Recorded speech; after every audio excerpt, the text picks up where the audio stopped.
প্রত্যেক মানুষের ছেলে মেয়ে আছে, দুই একটা ব্যতিক্রম মানুষ বন্ধা ছেলে মেয়ে নেই, প্রায় মানুষেরই ছেলে মেয়ে আছে।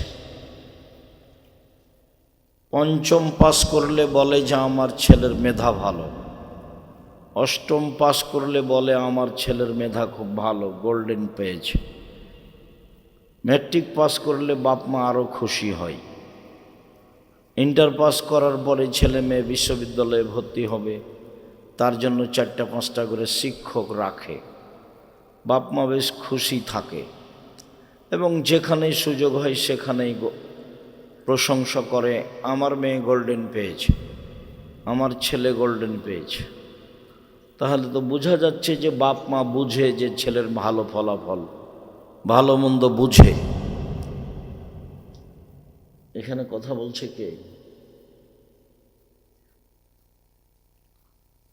তোমরা হয়েছে যাও বসো, দাঁড়িয়ে থাকে না এখানে কেউ।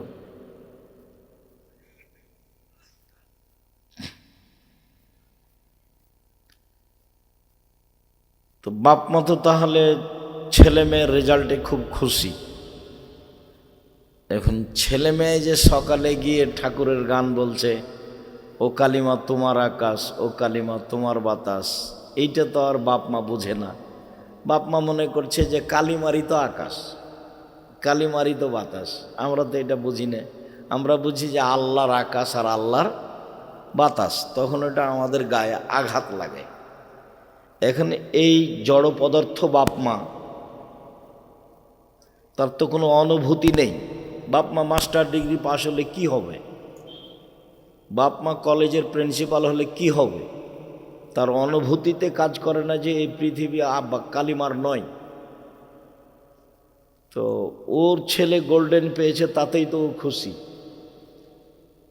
তারপর যখন একটা বড় ডাক্তার হবে, প্রতারক হবে, চোর হবে, ওই কোম্পানির ওষুধ লিখবে যে কোম্পানি টাকা দেয়, তখন আরও খুশি হবে। বেতনের টাকা আছে, কোম্পানির টাকা আছে, তখন অচিরেই দেখবে যে ছেলে বড় লোক হয়ে গেছে। তখন ভুল বুঝের উপরে যেতে যেতে যেতে যেতে কবর।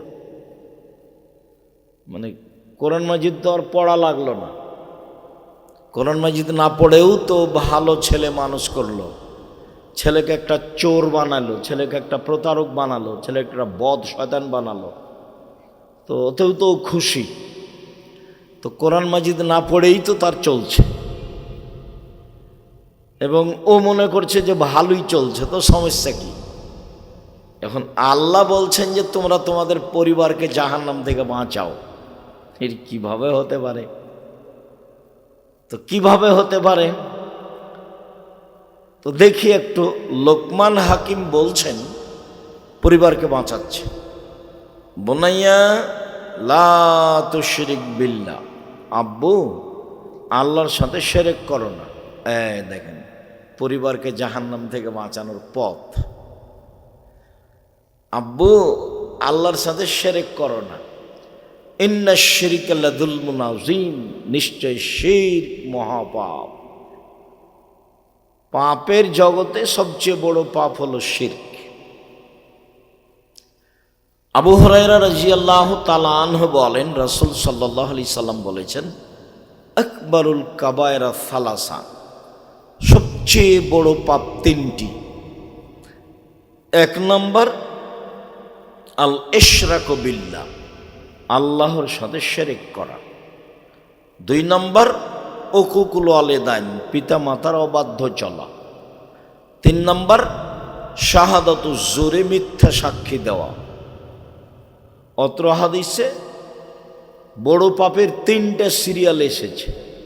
তার 1 নম্বরে এসেছে শিরক করা, 2 নম্বরে এসেছে বাপ মাকে না মানা, 3 নম্বরে এসেছে মিথ্যা সাক্ষী। রাজশাহী জেলে শত হাজারো মানুষ আছে, 20, 25, 30 বছর থেকে, ও নিজেই জানে না আমি কেন জেলে। জজও জানে না ঘটনা কি, উকিলও জানে না ঘটনা কি, সাক্ষীও জানে না ঘটনা কি। সাক্ষীকে 50,000 টাকা দিয়েছে, তখন সাক্ষী জজের সামনে গিয়ে বলছে আমি 2 চোখে মারতে দেখেছি। যার ব্যাপারে বলছে সেদিন তো ওখানে ছিল না, যার কারণে যে জেলে আসে সেও বুঝলো না সে খালি ভাবছে যে আমি কেন জেলে, আর দিনরাত বলছে শত্রুতা করে আমাকে জেলে দিল, শত্রুতা করে আমাকে জেলে দিল, আমি ওখানে ছিলাম না। ঘটনাই তো তাই। ওও বুঝলো না যে আমি কেন জেলে, সাক্ষীও বুঝলো না আমি কেন সাক্ষী দিচ্ছি, উকিলও বুঝলো না যে আমি কিসের ওকালতি করছি, জজ তো জানেই না। তাহলে জানে কে? যে সাজিয়েছে সে। তো পরিবারকে বাঁচাবেন কিভাবে? আব্দুল্লাহ ইবনে মাসউদ রাদিয়াল্লাহু তাআলা আনহু বলেন, রাসূল সাল্লাল্লাহু আলাইহি সাল্লামকে জিজ্ঞাসা করা হয়েছিল, আইয়ু যুমবে আকবার, সবচেয়ে বড় পাপ কোনটি? এটা জিজ্ঞাসা। তখন আল্লাহ রাসূল বলছেন, আনতাদুল্লাহ নিদ্দানহা খালাকাক, তুমি আল্লাহর সাথে শিরক করবে অথচ আল্লাহ তোমাকে সৃষ্টি করেছেন, এইটা হলো সবচেয়ে বড় পাপ। দুই, আন্তাক্তলাওয়াল্লা দেখা খাসিয়াতায় তোমামাক, সুখী সংসারের আশায়, শান্তিপূর্ণ সংসারের আশায় খাদ্যর ভয়ে ছেলেকে হত্যা করা দ্বিতীয় মহাপাপ। ভূতে ধরেছে সব বাপ মাকে, তাই সবাই মনে করছে যে একটা ছেলে একটা মেয়ে, ভালো সংসার, ওও বদ ওর মাও বদ, ওই ছেলে দুটাও বদ, বদের গোড়া সব। ধর্ম থেকে তারা বহু দূরে, পশু প্রাণী।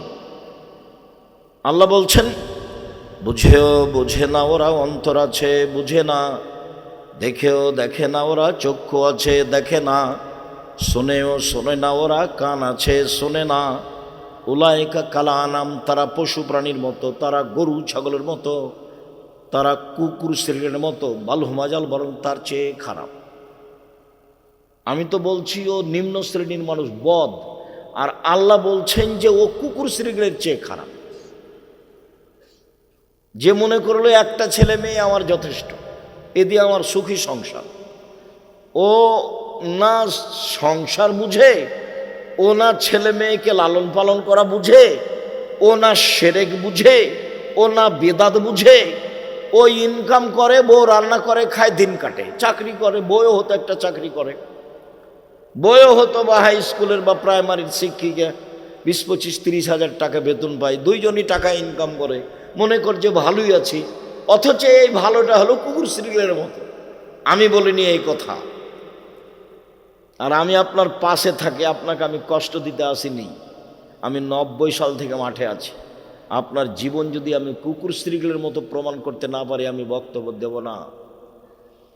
আর আপনাকে হিসাব করে আমাকে একদিন 1 মিনিট কথা বলতে হবে, এই জিম্মেদারি আমি নিইনি। আপনার জীবন পশু প্রাণীর মতো, এটা আপনাকে মেনে নিতে হবে। কি করতে হবে? মেনে নিয়ে পরিবর্তন হন। আপনি কয়দিন কথা বলেছেন? কিসের সাংবাদিক আপনি?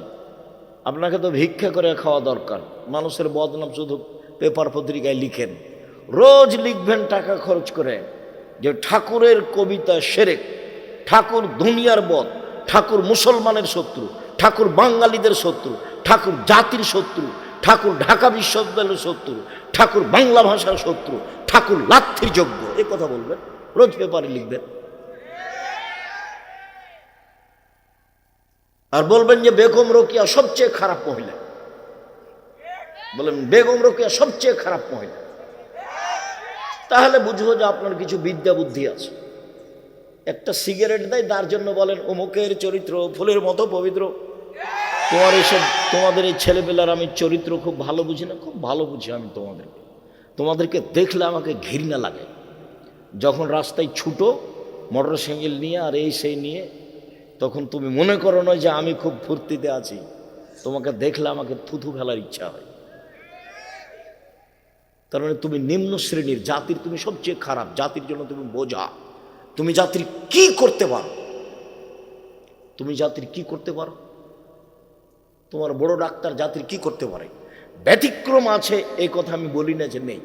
প্রায় ডাক্তারই যদি ওই কোম্পানির ওষুধ রেখে যেই কোম্পানি তাকে টাকা দেয়, তো ডাক্তারটাও পশু। যে ইঞ্জিনিয়ার চুরি করে, ও আর বাপে বলেছে যে আমার ছেলে মেধাবী, গোল্ডেন পেয়েছে, লন্ডন থেকে পড়েছে, তো চুরি করে। একটা রাস্তা করতে দিলে যা টাকা দিয়েছে তার 3 ভাগ খেয়ে নেয়, 1 ভাগ কাজ করে। কিসের ইঞ্জিনিয়ারও? কে বলেছ জাতির জন্য কল্যাণ চাই? ও ওর জন্য চায় না, ওর বাপের জন্য চায় না, ওর মায়ের জন্য চায় না, ওর ছেলে মেয়ের জন্য চায় না। ও তো একটা আস্ত চোর। কি করতে পারে জাতি? শিক্ষা কাকে বলে? আল্লাহ নবী বলছেন, আল্লাহুম্মা ইন্নী আউযু বিকা মিন ইলমিন লা ইয়ানফা। ওই বিদ্যা চায় না যে বিদ্যা উপকার করে না। আল্লাহ তুমি আমাকে ওই বিদ্যা থেকে বাঁচাও যে বিদ্যা উপকার করে না। আল্লাহ তুমি ওই বিদ্যা থেকে বাঁচাও আমাকে যে বিদ্যা উপকার করে না। অমিন কালবিন লা ইয়াখশা। আল্লাহ তুমি ওই অন্তর দিও না যে অন্তর তোমার ভয়ে কাঁদে না। আল্লাহ তোমার কাছে ওই অন্তর থেকে বাঁচতে চায় যে অন্তর, যেই দিল, যে কলিজা তোমার ভয়ে কাঁদে না। অমিন নাফসিন লা তাসবা। ওই আত্মা চায় না যে আত্মা আলহামদুলিল্লাহ বলতে পারে না, অল্পতে তৃপ্তি পায় না, খুশি হয় না, খালি টাকা টাকা, এই সে আত্মা একটুকু শান্তি তৃপ্তি লাভ করে না। ওই আত্মা থেকে বাঁচাও, ওই আত্মা আমি চাই না। অমিন দাওয়াতিন লা ইস্তাজাবা লাহু। ওই দোয়া করতে চায় না যে দোয়া কবুল হয় না। রাসূল সাল্লাল্লাহু আলাইহি ওয়াসাল্লাম দিন রাত বলতেন, বুখারী মুসলিমের হাদিস। এইভাবেই বলতেন।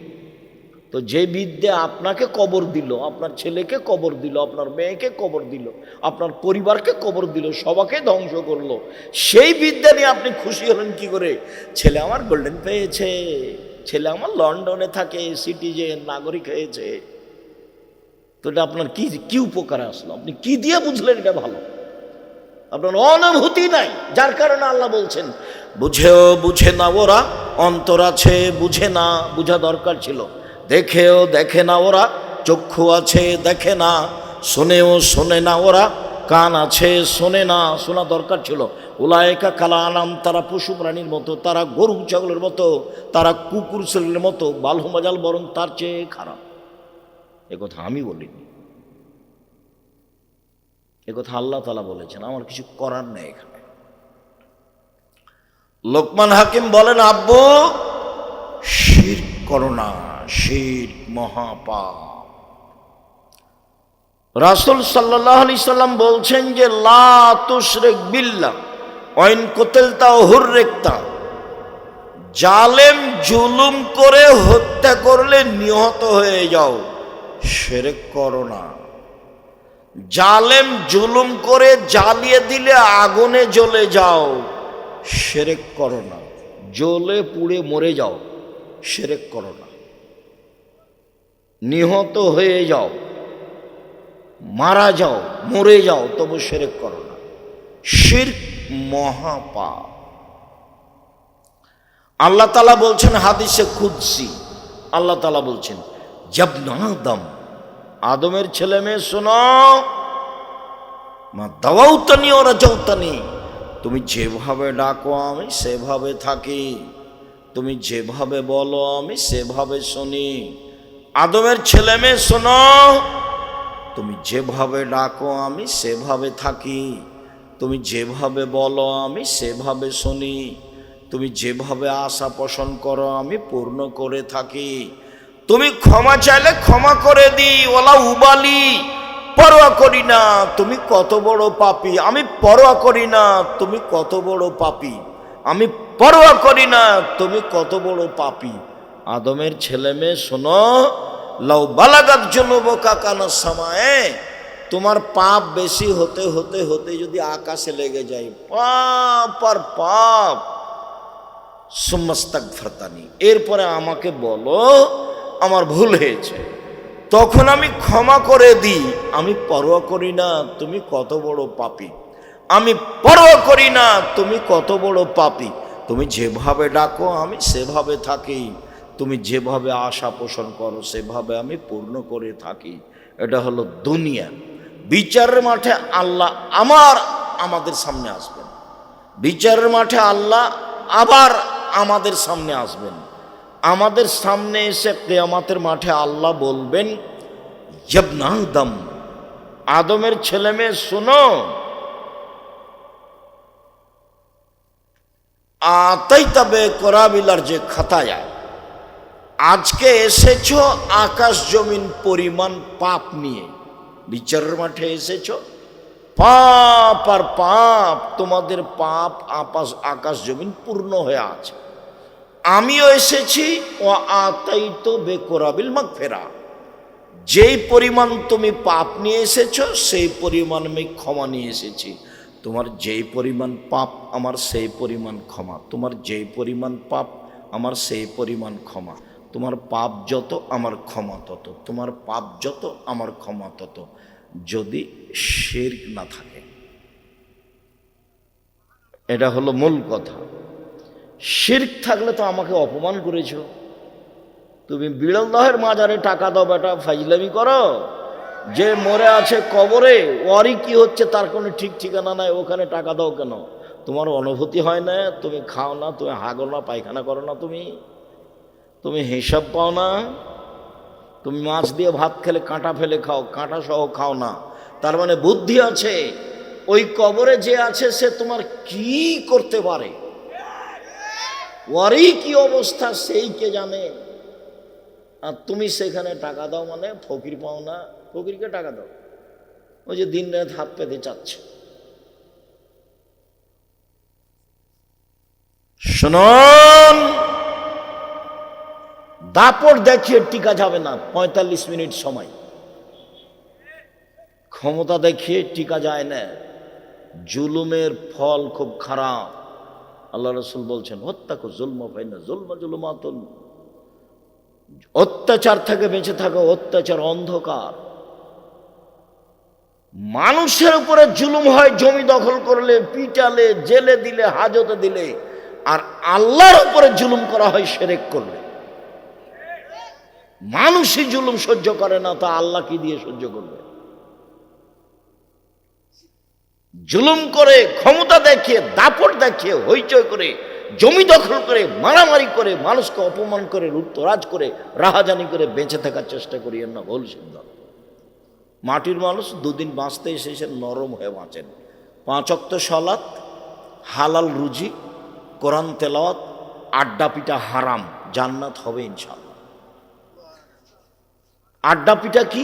এই যে মোবাইলে ল্যাংটা মেয়ে দেখা ঘন্টার ঘন্টা, এটা একটা আড্ডা পিটা।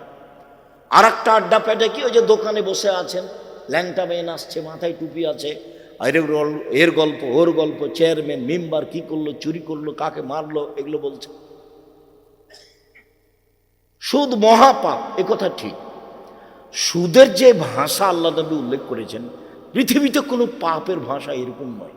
সুদের ভাষা শুনলেই কেমন কেমন লাগে। আল্লাহ রসুল বলছেন যে কেউ যদি 1 টাকা সুদ খায়, 36 বার জেনা করে যত পাপ হবে, 1 টাকা সুদ খেলে তার চেয়ে বেশি পাপ। আল্লাহ রসুল বলছেন সুদের পাপের 17টি ভাগ রয়েছে, ছোট থেকে বড়, বড় থেকে ছোট। সবচেয়ে ছোট পাপ হলো মার সাথে জেনা করলে যেমন পাপ হয়, সুদ। শিরক মহাপাপ, ভাষা এমন নয়। বাপ মায়ের অবাধ্য চলা মহাপাপ, ভাষা এমন নয়। মিথ্যা সাক্ষী মহাপাপ, ভাষা এমন নয়। সন্তান হত্যা করা মহাপাপ, ভাষা এমন নয়। মানুষ হত্যা করা মহাপাপ, ভাষা এমন নয়। জোর করে জমি দখল করা মহাপাপ, ভাষা এরকম নয়। পৃথিবীতে সবচেয়ে দুঃখজনক, কষ্টদায়ক, ব্যথাকর, মানে অবাক ভাষা হলো সুদের ভাষা। কে যদি জেনে শুনে 1 টাকা সুদ খায়, 36 বার জেনা করে যত পাপ হবে, 1 টাকা সুদ খেলে তার চেয়ে বেশি পাপ হবে। বাংলাদেশের মাটিতে এমন কোনো ব্যাংকিং ব্যবস্থা নাই যেটা সুদমুক্ত, এমন কোনো ইন্স্যুরেন্স নেই যেটা সুদমুক্ত। উপার্জনের পথ 4টা। 1, দিন মজুরি, সন্ধ্যায় টাকা শেষ, জীবন শেষ, বাস। 2, চাকরি, 25 দিনে টাকা শেষ হবে, 5 দিন ধার কর্য করে চলবে, জীবনও শেষ, সবই শেষ। 3, জমি চাষ, হয় সমান সমান না হয় লস, হয় সমান সমান না হয় লস। 4, ব্যবসা, সেটা চকলেটের হোক না হয় বাদামের, বাদাম বিক্রি বুঝেন আপনারা? তোমরা বাদাম বিক্রি বুঝো? সেটা বাদাম বিক্রি ব্যবসা হোক আর না হলে ইনপোর্টে ব্যবসা হোক কোটি কোটি টাকার, সেটা যে ব্যবসায় হোক না কেন, আল্লাহ নবী বললেন সত্যবাদী বিশ্বস্ত ব্যবসায়ীরা নবীদের সাথে জান্নাতে থাকবেন। সত্যবাদী বিশ্বস্ত ব্যবসায়ীরা নবীদের সাথে জান্নাতে থাকবেন। আমি যখন বলেছি যে তোমরা বাপ বেটা ভিক্ষা করে খাও, শ্বশুরের কাছে টাকা নিও না। কেন? শ্বশুরের কাছে টাকা নিয়ে ওই টাকা দিয়ে চাউল কিনে ভাত খেয়ে ইবাদত কবুল হবে না। শ্বশুরের কাছে টাকা নিয়ে ওই টাকা দিয়ে চাউল কিনে ভাত খেয়ে ইবাদত কবুল হবে না। ভিক্ষা করা টাকা দিয়ে চাউল কিনে ভাত খেয়ে ইবাদত কবুল হবে। ভিক্ষা উপার্জনের সবচেয়ে জায়েজ অপছন্দ পথ। 1 নম্বর পথ ব্যবসা, 2 নম্বর পথ জমি চাষ চাকরি, 3 নম্বর পথ জমি চাষ, 4 নম্বর পথ দিন মজুরি কিষান কামলা, এ হলো উপার্জনের পথ। 5 নম্বর পথ ভালো নয়, সেটা হলো ভিক্ষা করা। ভিক্ষা করা টাকা দিয়ে চাউল কিনে ভাত খেয়ে ইবাদত কবুল হবে, কিন্তু শ্বশুরের কাছে টাকা নিয়ে ওই টাকা দিয়ে চাউল কিনে ভাত খেয়ে ইবাদত কবুল হবে না। ওটা হারাম টাকা, ওটা সন্ধ্যা হতে হতে ফেরত দিতে হবে। ফাজলামি করো বাপ বেটা, শ্বশুরের মোটর সাইকেল নিয়ে তোমার বাপও চড়ে, তুমিও চড়ো। তো তোমার বাপ তোমাকে, তোমার শ্বশুর তোমাকে খুশি হয়ে দিয়েছে, ফালতু কথা বলো। তোমার শ্বশুর মোটর সাইকেলটা ভিক্ষুককে দিতে দেখি, সব ফাজলামি করো। তোমরা বাপ বেটার মুখখান কালো হয়ে আছে, দেখো। তোমার বাপকে যদি আমি পশু প্রাণীর চেয়ে খারাপ প্রমাণ করতে না পারি, আমি বক্তব্য দেব না, এখনই সালাম দিয়ে উঠে যাব। তোমার বাপের কাছে আমি জিম্মি নই। 90 সাল থেকে আমি মাঠে আছি, এই দেশের কোনো মানুষের কাছে আমি জিম্মি নই, 1 মিনিটের জন্য নই, 1 মিনিটের জন্য নই। আজও যে তোমার কাছে এসেছি অগ্রিম পাথর নিয়ে আসিনি, এমনি এসেছি। 30 বছরে কোনোদিন মানুষের কাছে পথ খরচ চাইনি, 35 বছরে। আমি জিম্মি নই তোমার কাছে। তোমাকে প্রমাণ করতে এসেছি যে তোমার জীবন পশু প্রাণীর মতো, এই জন্য এসেছি। তোমার বাপ মাকে যদি আমি অশিক্ষিত প্রমাণ করতে না পারি, আমি জাতির সামনে বক্তব্য দেব না। লোকমান হাকিম বলছেন, আব্বু আকিমিস সালাত আদায় করো। নামাজ ছেলে মেয়েকে পড়তে বললে পরিবারকে জাহান্নাম থেকে বাঁচানো যাবে। শিরক থেকে ছেলে মেয়েকে রক্ষা করলে জাহান্নাম থেকে বাঁচানো যাবে।